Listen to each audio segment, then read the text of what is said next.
What's up, everybody? Welcome back to the channel. Flagrant Gaming here to bring you a best settings for Modern Warfare and Warzone video. I've had a lot of people come into my live stream chat on YouTube and ask, hey, what are the best settings I can run? And I made a video about the best settings for multiplayer when the game first came out, but a lot has changed and a lot of new settings have come to the game. So without further ado, let's jump straight into the best settings.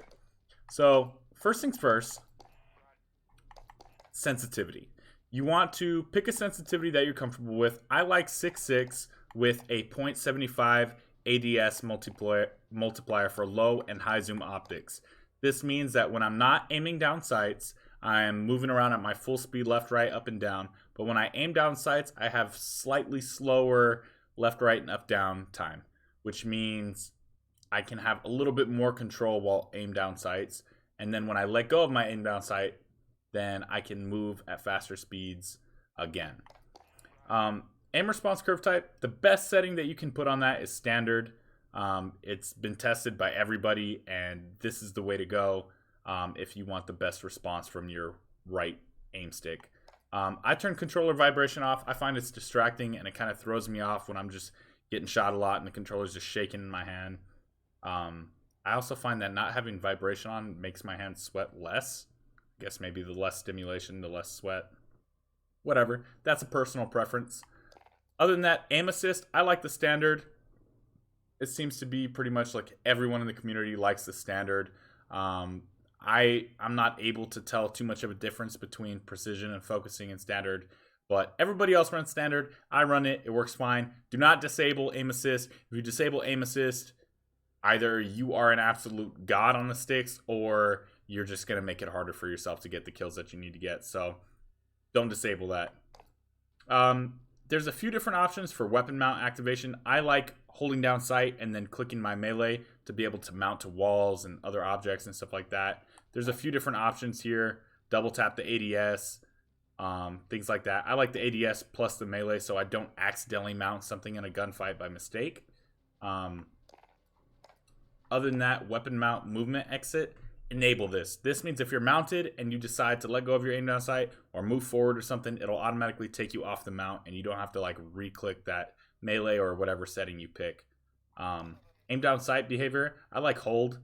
If I hold down the trigger to aim down sights, that's what I like. I don't like it where you have toggle where if I click the aim down sight, it'll stay aim down sight until I click it again. It's a really weird setting to have. So I like the traditional hold. Equipment behavior, I like hold as well. That one's pretty much self-explanatory there. That's the default that Call of Duty has pretty much always had. The use and reload behavior, I like the tap to reload. There is a contextual tap that some people use, but I find in Warzone particularly, I end up getting in and out of cars when I'm trying to reload, or I need to reload, and it won't because there's a door next to me or something like that. I like tap to reload. I know that if I tap it, it's going to reload no matter what, and I hold to pick things up or hold to use action, but that's just me. Personally, I think it's the best setting. You don't accidentally fall out of your cars or out of helicopters and stuff by hitting X trying to reload. So that's the move right here. Depleted ammo weapon switch.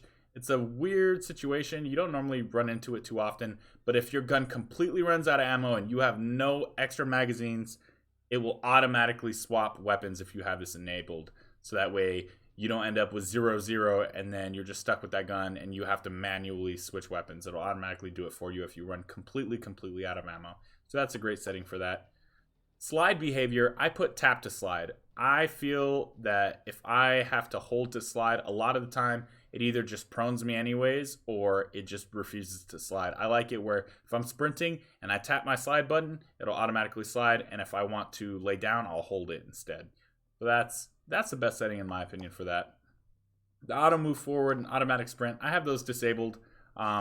It's really hard to like learn and to find the benefit for me of having those on. I like it where if I click my sprint button, it sprints. If I let go of my sprint, it lets go.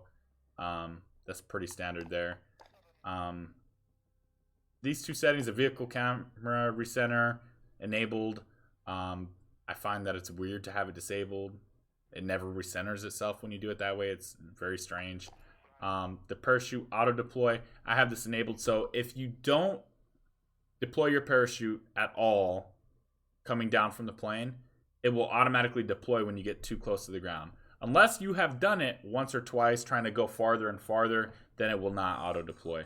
But I think it's a good safety setting in case you get too close to the ground. It can deploy it for you to save you from downing by accident from falling damage. The next thing is your input device. I plan a controller, so there you go. Brightness, safe area, those are kind of self-explanatory. You set those to your own liking. Film grain, you want this on 0.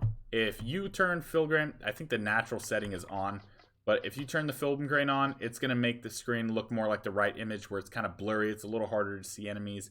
You turn film grain to 0, you will have a crispy, clear, just great experience. It'll look super HD and look great. The next thing is world motion blur and weapon motion blur. You see how the image on the right, oh, my camera's kind of covering it, but on the image on the left, it's perfectly clear. The image on the right, it's very blurry when you move left to right. You don't want the blur. You want to be able to see everything in full HD and, not have dizziness and have a seizure because, it's just spinning and spinning every time you wiggle to the left or the right. You want those disabled. The minimap shape, I like it square. You see a little bit more of the minimap and it minimap rotation. So basically the map will spin depending on which direction you're facing, and then the square shape gives you a little bit more of a view. Takes a little bit more of your screen in the top left, but it's definitely worth it. You definitely want that larger minimap. The next setting, audio. I like the boost high. I feel like I can hear footsteps better in Warzone when I have boost high. I have the master volume all the way up. I have music volume pretty low, dialogue volume low, effects all the way up. That way, with the music and dialogue, I lower those so I could really hone in on the footsteps and I don't have to hear my teammates going, "He's over there," or "Get to the zone," or all those type of things super loud. I can hear them, but it's not the main priority. I like the classic hit marker sound effect. You can change it to, the new hit marker sounds or the classic ones. I like the classic, but that's not really important. These are just microphone settings for your, your headset or your microphone, whatever you have. So you have to kind of adjust those to whatever you think is fine. These are the settings that I run on it. Pretty standard. Keyboard and mouse. I'm not a PC player. I can't give any advice to PC, so we're going to go ahead and go past that. This setting right here is a game changer. If you are not playing in a party with people from different consoles, disable crossplay. Disable crossplay. You will play with only people on your console, which might take a little bit longer to get into games, but you will not come across, hypothetically, if I'm a PS4 player and I have crossplay disabled, I will not come across PC players, which means I don't die to people who have keyboard and mouse advantage, and I also don't die to hackers on PC.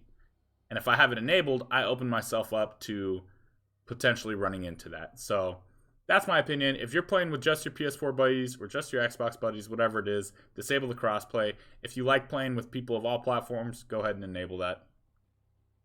And other than that, that's pretty much it. Those are the best and most important settings for Modern Warfare and Warzone. Thank you guys so much for stopping by. I appreciate it. Drop a like. Let me know in the comments if any of these settings have helped you in any way. And check out some of the most recent videos. We just dropped an SKS class setup video.